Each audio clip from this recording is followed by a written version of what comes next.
Good morning, everyone. Nice to be here. Pleasure to mingle with a few of you folks, and I haven't gotten to meet everybody yet, but I'm sure I will throughout the day. I'm so excited to be sitting here with Chairman Green, Congressman, former state senator, former Army major, reservist, doctor, businessman. Welcome. Yeah, thanks for having me. It's really an honor for you to be here today. Honor's mine. So many things we could talk about, but we're here to dig into cybersecurity and specifically where policy comes into play. So let's set the stage here. Cybersecurity has been a growing priority for many in this audience and across federal government. We hear so often that in many ways, cybersecurity is national security. I think you've probably said that a couple times yourself. Yeah, I've said that a few times, yeah. With that said, what are some of the priorities most top of mind for you? Sure. I think probably when we sat down and started analyzing where we were as a country when I took over, we prioritized the problems that face the DHS landscape. And of course, at the time, the southwest border was it. Well, that's kind of taken care of with executive orders now. We want to codify all that, but the success of the administration in curbing the inflow there, it's pretty much taken care of. There are a few issues that have to be adjusted to, but our number one now is really cyber. And within that, as we assessed it, came up with three major priorities for the committee to focus on. And one is the workforce shortage, and I can go into detail if you want on how we think we've addressed that. And then number two is, the federal government particularly, but state governments and local governments have all these compliance requirements that tend to decrease the ability of companies and agencies to actually provide cybersecurity. They spend more time doing the compliance, and there's all this duplicity in the compliance, as well as, in some cases, contradictory requirements. And so we want to harmonize. Again, I can dig into the pathway on how we're going to do that, too, if you want. But we want to harmonize the requirements so that we can decrease this compliance burden and allow businesses to focus more on true cybersecurity. And then the third is a two-part issue, and it's how do we address the economic models which facilitate bad actors. For example, a $3,000 laptop and a kid in Russia can do a lot of harm. And the cost benefit to that guy or gal is very favorable. Whereas for the businesses that are protecting themselves, it's not. It's just the opposite. So that's one economic model. The second economic model we'd like to address is the first to market issue. And businesses that rush products to market, I get it's a competitive advantage. I ran a healthcare company. But that competitive advantage, that incentive, is allowing products, particularly software, to get to the marketplace that are filled with vulnerabilities, and that leaves us at massive risk. So how do we address those economic models? That's the bigger challenge. I think we've kind of solved at least a good piece of the workforce issue, and right now we're in the middle of the harmonization piece. So. Fantastic. That's a great overview, and a few things there I know we'll dig into here in a minute. But I want to start with the growing threat environment. It has such a dire impact to critical infrastructure. That means, for those in the room, the waterways, the energy grid, transportation, these are all things where disruptions could really impact daily life. Yeah. What do you see the role of policy to be in disincentivizing those threat actors, as you mentioned, and protecting these areas? Yeah, so we have to, one, make sure that we're anticipating what the enemy is going to do. I think someone was talking about AI earlier, and, making sure that AI has certain guardrails on it. But, we have to use AI in cyber defense because the bad guys are using it in the cyber offense, right? So, but just being aware of what the threats are using, their techniques, and making sure that we don't tie people's hands too much. Honestly, with policy, if we get very specific and say, for example, in compliance that equipment has to meet a certain standard, of course, technology runs very quickly, a lot faster than Congress. And so we wind up tying the hands. So we have to be very careful about what policy we implement and make sure that it leaves agility in place. Because when it comes to cyber defense, it's all about agility. And so, yeah, I mean, there are things we can do, but we want to just be very careful about that. Sure. I want to go into, I know Mike earlier mentioned your oversight over DHS, which includes CISA. That's a fairly new development over the past decade, and it was an act of Congress to make that happen. I know CISA is overseeing programs like continuous diagnostics and mitigations, which offers tools to agencies. In the new administration, how do you see CISA's role really evolving? Yeah, I think helping CISA get back to its core mission is what, and first let me just say, as the chairman of Homeland Security, I think CISA is very important, and we're not doing away with CISA. There's a lot of media out there suggesting that might happen. That I don't see that happening. They play a pivotal role, but getting them back to their core mission of protecting the infrastructure, especially important. And improving the public-private partnerships that they have right now. And that means CISA has to be a good player. When you give them information, they have to give you information back. And so we intend to put our thumb on the scales on that. But it's really about getting CISA back to where they were intended to be. Sure, that makes sense. Where do you see the partnerships really playing maybe in the next year of really kind of pushing some of these priorities? Well, it's about information sharing first and foremost, right? Because what we don't know, we can't defend against.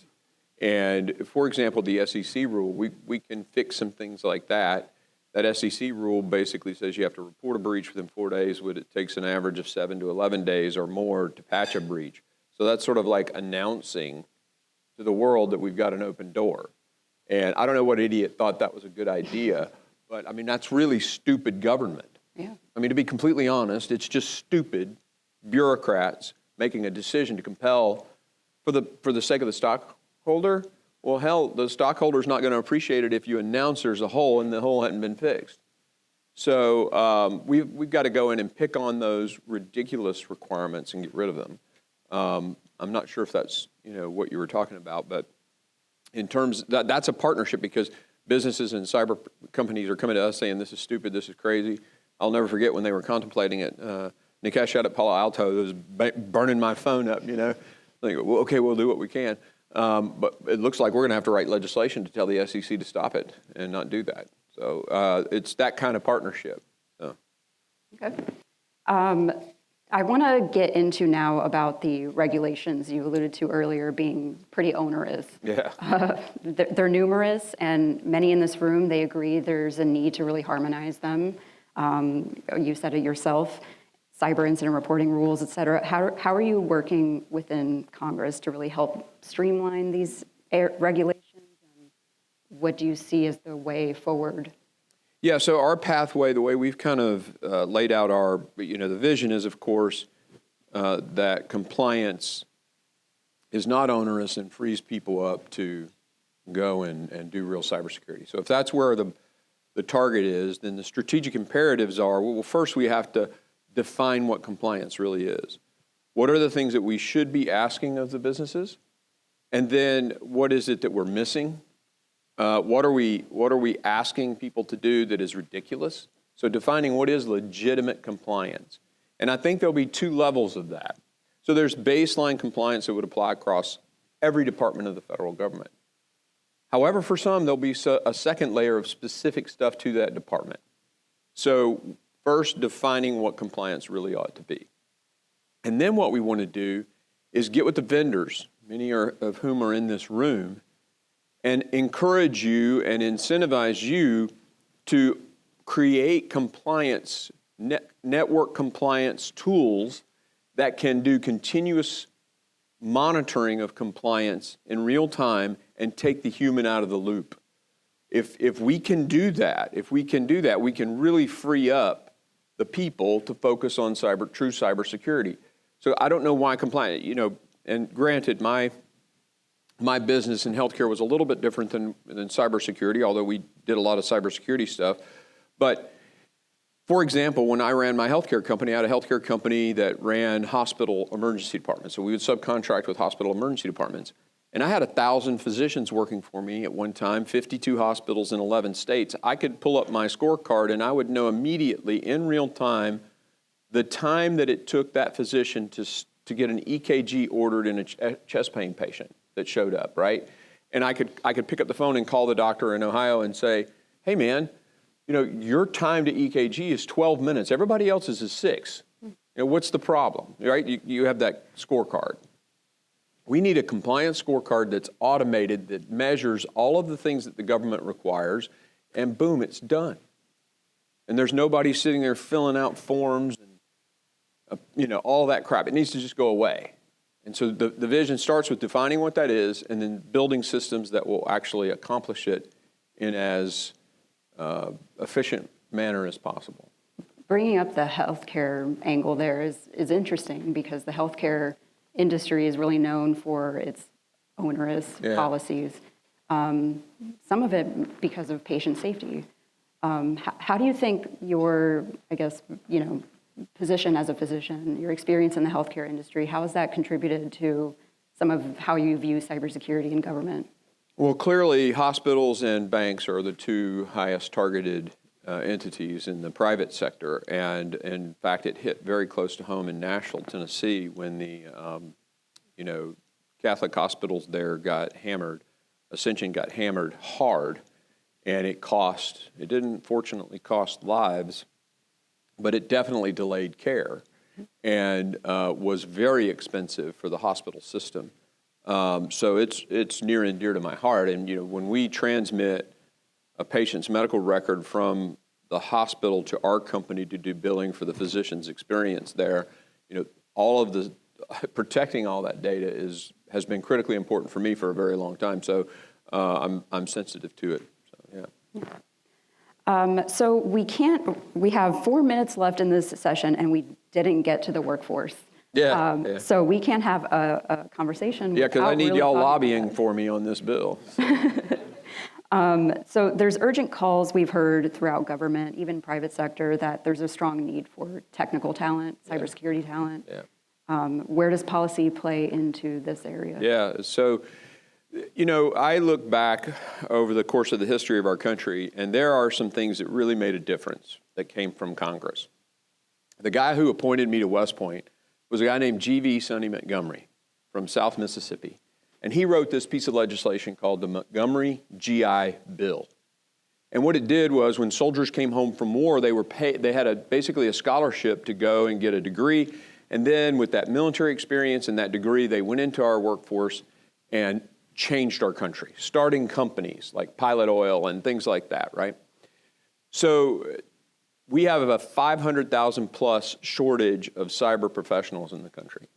And if you want to increase the flow through the pipe, that production pipe to produce those cyber experts, you have to increase the diameter of the pipe, Bernoulli's equation for those of you who are science geeks. So how do we do that? Well, the ROTC program is an excellent example of how the government pays for someone to go to college, and then they pay that back with a positive ROI by service in the military. And so we came up with the Cyber Pivot Act. And if you go and get a 2-year degree, technical degree, because this big focus on 4 years is I think waste, but go and get the technical skills. We'll pay for that in a scholarship. We're going to get to 10,000 of those a year. And then you pay back by working in any level of government. So you can go, because local is getting hit the most, right? They're less resilient than the federal government.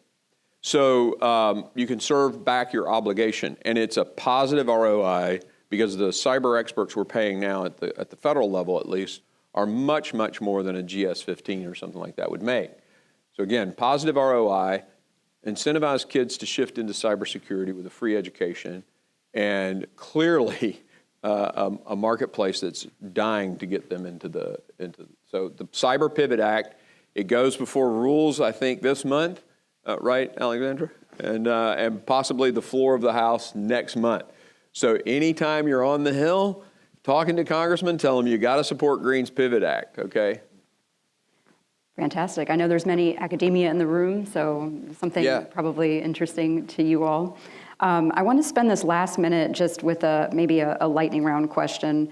For many in this room, what do you think they need to be paying attention to in the federal cybersecurity landscape? But they need to be paying attention to, I guess, watch the committee, because there'll be business opportunities, coming out of the policies that we make. But honestly, if I could ask anything, it's just pick up the phone and call us if you see an issue. Cyber defense is a lot like the message you hear when you're at the airport, right? If you see something, say something. You're traveling and you see that empty bag sitting there, you should say something. Well, if you become aware of an issue, please say something. And my staff on the subcommittee, the cyber subcommittee, is phenomenal. And you just pick up the phone and call us and let us know. Heck, we ought to have a hotline or something, Alexander. But seriously, if I don't know about the problem, we can't work on fixing it. And so information is critical. And that's not just from the private sector. If you're in a government agency too, and you're faced with some challenges that the Congress could fix, or you got to come up on the net, as we say in the Army, and tell us about that. That's exciting. Well, we've hit a lot. I'm sure I could go into much more, even beyond cybersecurity, but this has been a fantastic look at the policy ahead and your priority and how the growing landscape of cyber is really top of mind for you. So yeah, it definitely is. Thank you. All right. Thanks, guys. With that, I'll turn it over. Thank you. Good job. Thank you.